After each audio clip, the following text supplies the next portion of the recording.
Today, I'm sharing my recipe for puri, a puffy, delightful and healthier version of puri. I'm Whitey. Welcome to Love Your Family. In 2 cups of all-purpose flour, add half a teaspoon each of Nigella, baking powder and salt. After mixing the ingredients, knead it to a soft dough, adding water or flour as needed. Dough should be soft, but not so soft that it will be difficult to roll it out later on.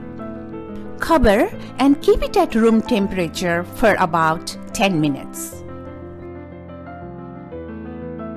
10 minutes is over and I have taken the dough out.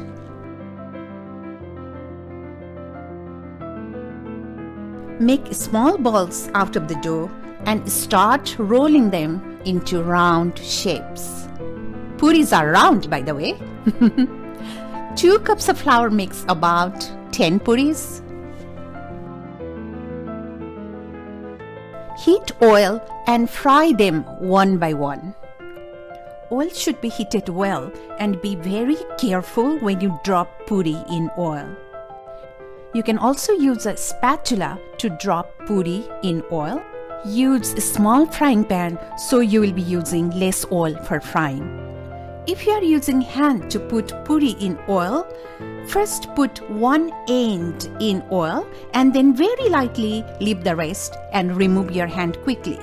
Press lightly on the top part, dipping it in oil,